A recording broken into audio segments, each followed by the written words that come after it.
Welcome to the Subjective Professor podcast, where we reject coercion and hypocrisy. It is Thursday, April 17th, 2025. This is episode 364, and Trump opposes bombing Iran.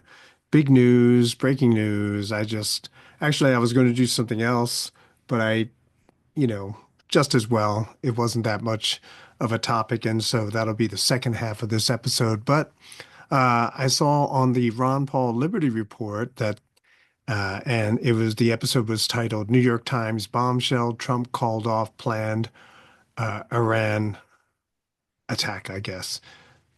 Trump waved off Israeli strike after division emerged in his administration. Israel developed plans for attacking Iranian nuclear facilities that would have required U.S. assistance, but some administration officials had doubts. Check out that episode on the Ron Paul Liberty Report. It was just Daniel McAdams today. Yeah, I think Dr. Paul is getting a little up there in the age category, and this maybe the everyday thing is getting a little bit rough for him. But in any case, um, so Daniel McAdams goes into this Hegelian dialectic where the New York Times published this to give Trump a hard time. Not, in other words, not to blow the whistle or to reveal how to the Americans how the deep state is trying to get us into yet another war. Rather, it was published to apply pressure on Donald Trump. And this is how it goes. They propose a problem and then this radical solution and then a compromise, right? And so, really, this article, the story, was evidence of the deep state moving against Donald Trump. So, as the argument goes, there's a claim is made that Iran is weak, and this understanding of a country that is up for bombing is what is always said. Iraq was supposed to be weak. Afghanistan is supposed to be weak. Everyone is weak. And it would be a cakewalk, right? It would be an easy, winnable war.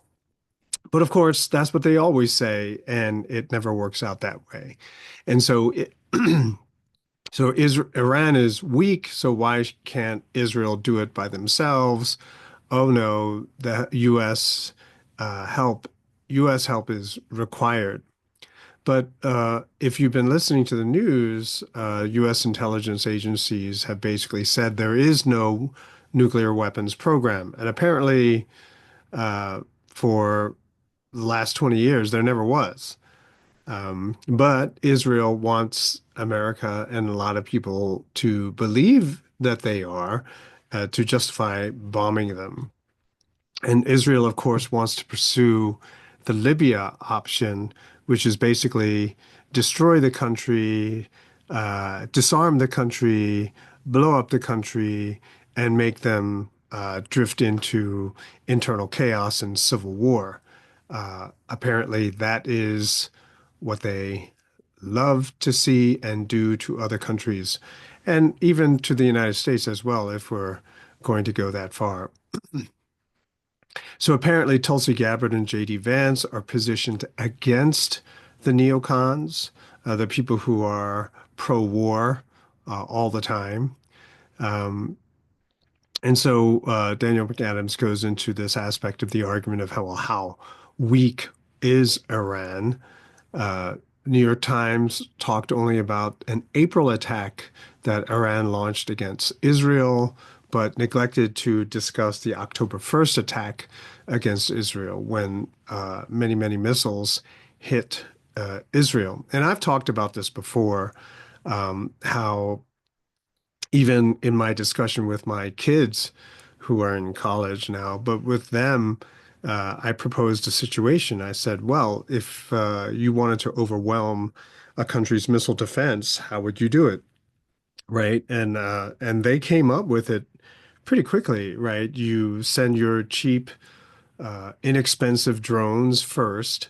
you get the enemy to exhaust all of their ammunition, and then you send in better stuff, which cannot be stopped, and you overwhelm the defenses that way.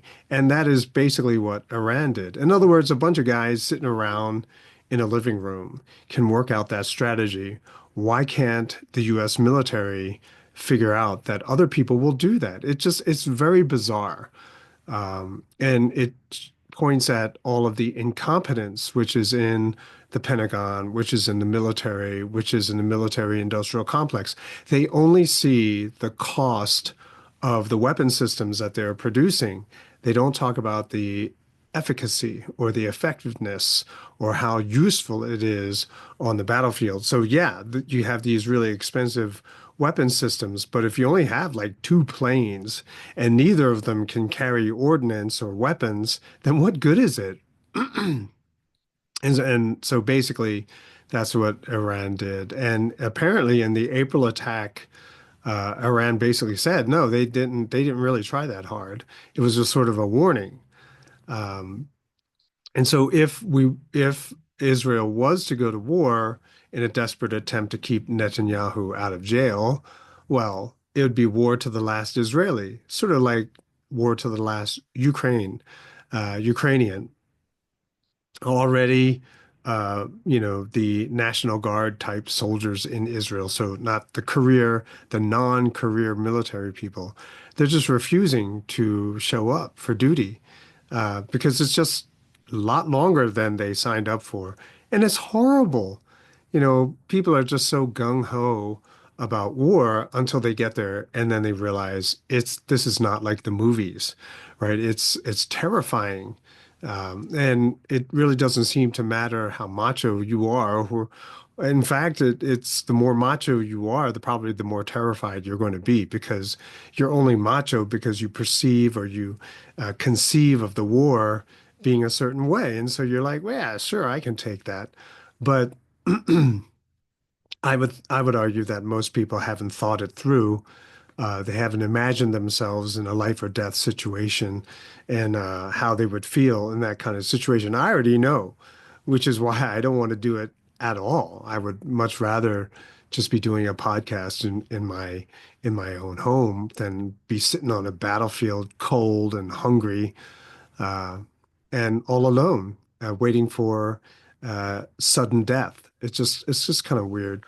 So Daniel McAdams said basically that the New York Times piece is a warning to Trump, right? And it's a warning that comes in the form of this Hegelian dialectic. Just send them the weapons and it'll be all good, right? They're on the verge of victory.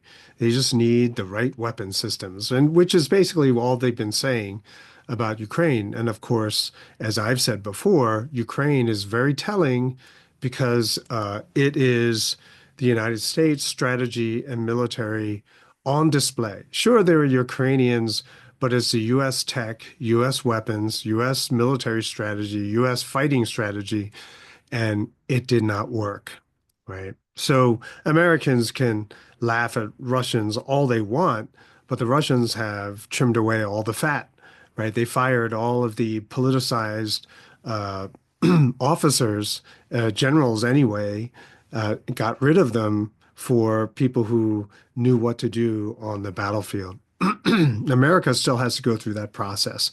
And so if the United States were to show up for war against a country like Russia, I think they would lose big time. I think they would suffer so many casualties, which is why you need to have the draft, and which is why people like my own children will be forced to have to go and fight this ridiculously stupid neocon war. So on the one hand, you have Trump saying, "Okay, we're not going to bomb Iran," right? And he basically, uh, according to Judge Napolitano, surprises Netanyahu by saying, "No, no, we're going to talk with Iran." And so last Saturday, I think it was Witkoff, right? He went and talked with Iranian officials, and he's going to talk to Iranian officials again this Saturday. But then he turns around and he says he's going to increase military spending to $1 trillion, right? And so is this, so what's really going on? Now, I've said before that because of this crisis, the dollar crisis that's upon us, that is tearing this country apart, you see the need to continue to increase spending, particularly, and it doesn't really matter what you spend it on, but they want to have a lot of money spent for the military, no doubt for all of the black budget items uh, on that budget. But anyway, so you have this desire to increase spending, but at the same time, Trump is saying no, no, no to open hostilities to a country like Iran. To Yemen, okay, Iran, no, right? So to little countries which can't fight back, okay, fine, right? So it seems to me a concession to the neocons, to people who tried to assassinate him, people who were trying to get rid of him, right? The concession to them. But when it comes to the bigger stuff like hostilities against Iran because of Russia and China, then it's a big no, no. So maybe Trump is fighting and pushing back against the neocons, but then you listen to Phil Giraldi, who was on Judge Napolitano, and who I met actually in passing. I should have gotten a picture, but I thought it was kind of tactless to do, but I should have done it. Anyway, uh, you listen to him, and Trump is basically an idiot, right? He's foolish because he's full of himself. He's narcissistic. So I would agree that he is foolish, but primarily foolish because he doesn't use the bully pulpit to educate America. Like, if he does know better, then he should just come clean. It's forget this art of the deal thing. Just come clean with the American people, right? Hey, we have to go through economic rough times. The market has to crash because otherwise the whole country will just go bankrupt, right? Everyone will know, and so therefore we have to do it this way. That's where I how I would do it. I'd rip the Band-Aid off, end all the wars, bring everyone home, and then get to work with America first. But no, no, that's not what he's going to do. And I think because of the way he sees recovery or avoiding the recession, he can't do that.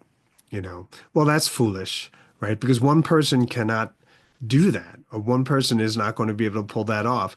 Maybe back in the day when, the number of people in your country is maybe 10,000, maybe you could pull that off, but definitely not in today's complex, uh, you know, so many different parties competing against each other kind of society, right? So perhaps he's foolish. But what if, and I know I keep bringing this up, and I apologize in advance, but what if Trump is still stringing people along, but he doesn't know who is actually pulling the strings in DC, and so he's waiting. I know that's all right. He's just an idiot, perhaps, and he's foolish for allowing it to go this long. He's giving the Bernie Sanders and AOC types, in spite of the fact that they hire most of their audience, but he's giving them too much ammunition. He's giving them too much rope, I guess, would be the expression, to be able to come after him and do him harm. But as the judge says, if he doesn't do anything, something to level with the people, then we'll have a Democratic Congress after the midterm elections. For example, with the illegal immigrants, he should have followed due process, even if it was superficial to some extent. He should have had that kind of due process, right? He made it too easy for his opponents to criticize him on that level. Now, I get it. It, his opponents didn't do due process, didn't care about due process, and steamrolled the Constitution into a pancake. They didn't care about any of it. But see, that's the problem. I think some of the supporters of Trump voted for Trump because the Democrats weren't doing that. And so for Trump to do basically the same thing that they were trying to get away from, now you have a problem. You made it too easy for your enemies to bring back their base or to have more people not vote for Trump and Trump's ilk, right? So whoever is going to come after Trump. Well, there was I saw someone post this meme, and I've seen it before, but it was always with the press secretary of Biden. So it goes like this. If you don't stop lying, you'll grow up to be a White House press secretary. And, obviously it's a liberal who posted it, but I know for a fact that that liberal never said anything about the lying White House press secretary when Biden was in office.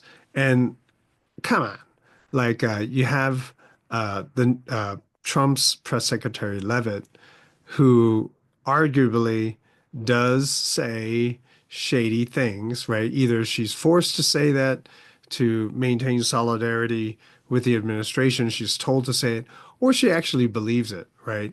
But even still, even if she knows that it's not true, you know, she can't hold a candle to Biden's press secretary, Jean-Pierre, whatever her name was. Wow, that woman, all she does is lie, which is quite a feat, I think. So it's hypocrisy. So posting that meme is hypocritical, of course. But I think it also is an indication of being tremendously spoiled, right? Americans are spoiled with wealth and privilege, dollar privilege, but they don't recognize it. In race theory, ironically, when they talk about white privilege, and they'll criticize white people who deny having such a thing as white privilege. So they include one of the characteristics of having privilege as not being able to recognize that one has privilege because you're going to say, no, it's not privilege. I earned it. And so all of these people who I know who want to post the same thing or who are cheering that meme, yeah, they earned what they had, right? It's not privilege. They earned it, right? Which is classic privilege talk. Or perhaps, privilege is not the word. I mean, it's being spoiled, right? So it's an easy argument to say that all these people have privilege. They have dollar privilege. They have American privilege. They don't have to be bombed. They don't need to live in a country that fights for dollars or needs to do any manufacturing, right?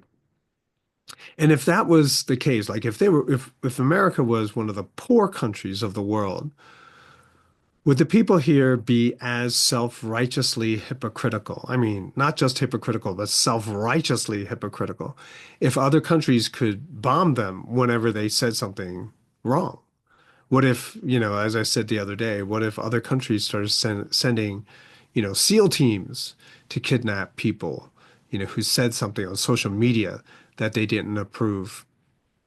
And so I almost get the feeling that the only way to fix this problem is Americans need to get spanked. They need to suffer greatly and directly. And, keep in mind that a lot of the people that I know who post this kind of stuff, this hypocritical type stuff, they are wealthier than most other people, which means that most of the pain that even people like me are suffering, they never feel it, right? Because they have enough wealth or they married well, but they don't feel it. And so a lot of the little people, while they're having their fights and their arguments about this and that, people like us, we're getting crushed, right? And that is a tremendous shame, right? And so you got the left spoiled people, you got the spoiled people on the right, and because they're fighting, the rest of us has to suffer. So whether these politicians or their supporters are well-intended or not, it doesn't really matter. It's people in the middle that are getting crushed. And so what I mean by spoiled, right? A lot of these guys, I don't think they were yelled at when they were younger.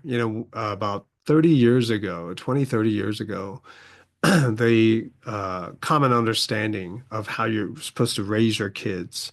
And I heard it all the time at church, right? Because I was kind of a disciplinarian and some of the parents didn't like it.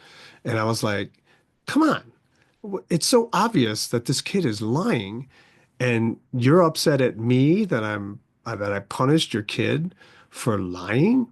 And it's keep in mind that's a church situation, right? And so lying is one of those things you gotta like call out. But some parents got really upset at me for that. My kid would never lie, that kind of thing, right? Well, so I could tell that in that house, the kids were never yelled at, right? In fact, the conventional wisdom at the time was you only say nice things, right? To build people up, right?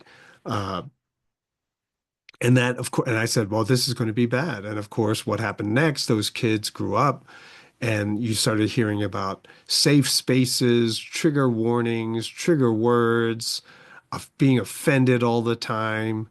Uh, and you know how, and right before my contract wasn't renewed at the university, uh, you had to cater to students who were delicate, right? If they took a test, they needed extra time. They needed a quiet place to take the test, right? And so they got all these privileges because they just couldn't study as well as other kids, right? And so back in the day, if that ever happened, you just give them the F and move along. But no, no, no. We cater to them now, right? And so what I did was in my desire to treat everyone equally, I made my test shorter so it'd only take you 10 minutes to do it. So even those other students who would get time and a half, plenty of time to finish the test in class. But of course, never underestimate the ability of students to take advantage of something like that. And of course, I had some students who said, "No, no, no, you have the whole class to do it, and I need time plus a half for the whole period. And so I need an hour and a half time to do it, right? It's ridiculous." And then I had this one girl, she had quadruple time, and so she got 3 hours to take the test, right? And in my head, I'm like, wow, in 3 hours, she could just basically read the question, look up the answers, you know, write two drafts, and then finally write something and submit something, and that basically, right? So people are just so spoiled. Uh, they were never challenged to actually study. And so it reminded me of that expression, strong men make good times make weak men make bad times, and bad times make strong men. So right now we're pretty much at the uh, weak men making bad times. It's hard to avoid it, but at least on an individual level, some of us can try to teach our families uh, a better way of living, whatever that might be for you, but to teach responsibility, to teach a desire to work hard and to be successful in life, and so hopefully those are the ones who become the new leaders when everything goes sideways. And it seems, looking at the gold price, it seems like the hard times are upon us. That's it for this episode. I'll talk to you next time.